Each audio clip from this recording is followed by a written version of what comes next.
Have you ever listened to a story that was very easy to understand? The ideas in the story followed each other in a clear and logical way. When something is easy to understand and makes sense, we say it is coherent.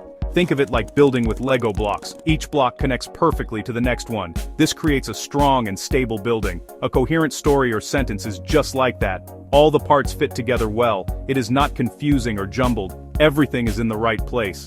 Let's look at an example of a coherent story. Yesterday, I felt hungry, so I went to the kitchen. I opened the refrigerator to find some food. I decided to make a sandwich because we had bread and cheese. See how each sentence connects to the one before it. First, the person is hungry. Next, they go to the kitchen. Then, they look for food and decide what to make. The ideas flow smoothly. It is logical and very easy to follow the story from beginning to end. This is a great example of coherence. Now, let's think about something that is not coherent. Imagine this story. My dog is brown. I like to play football on Saturdays. Yesterday, I bought a new phone because it was raining. This is very confusing, isn't it? The sentences do not connect to each other at all. We jump from a dog's color to playing football and then to buying a phone because of the rain. There is no logical link between these ideas. This is an example of an incoherent text. It is difficult for the listener or reader to understand the message. So being coherent means that your ideas are connected and make sense together. It is about organizing your thoughts in a way that is logical. When you speak or write coherently, you create a clear path for your audience to follow. They do not get lost or confused by your words. Instead, they can easily understand what you're trying to say. It helps you share your message effectively, whether you are telling a personal story or explaining something important for work or school. Being coherent is very important in our daily communication. When we speak or write, our main goal is to share a message. We want other people to understand our thoughts, feelings, or ideas. If our message is not coherent, it can be very difficult for others to understand us.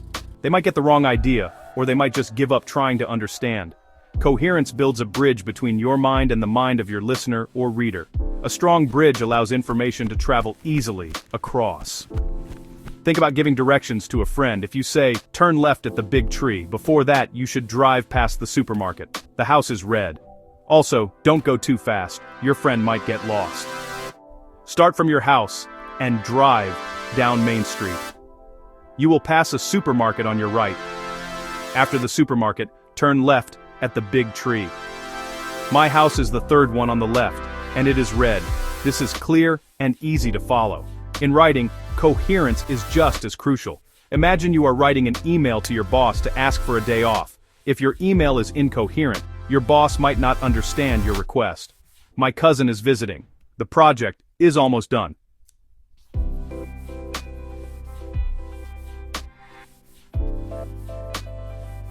I need next Friday off. I can work from home on Thursday. A coherent email would be much more professional. I would like to request next Friday off because my cousin is visiting from another country.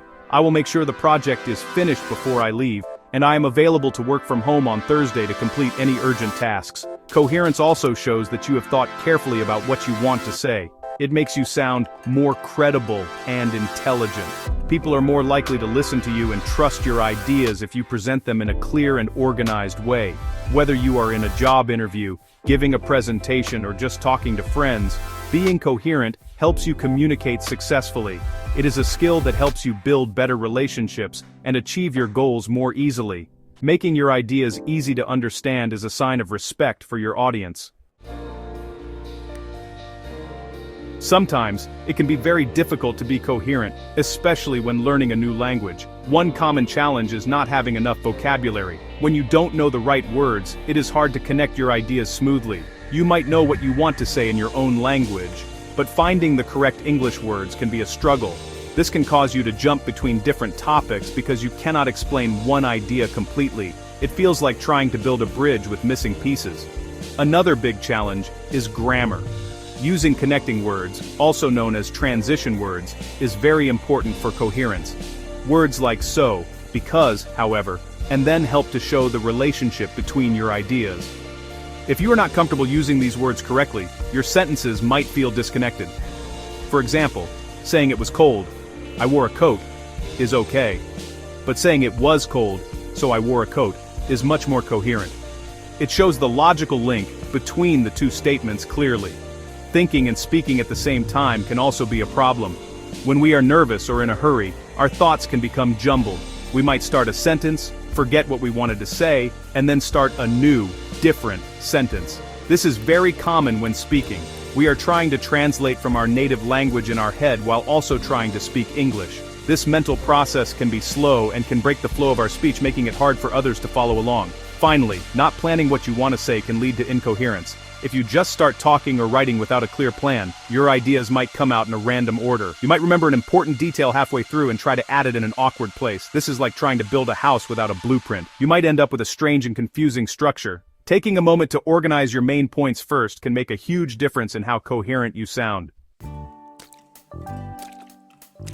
The good news is that anyone can learn to be more coherent with practice. One of the best tips is to plan before you speak or write. Before you start, take a minute to think about your main message. What is the most important thing you want to say? Then, think of 2 or 3 points that support your main message.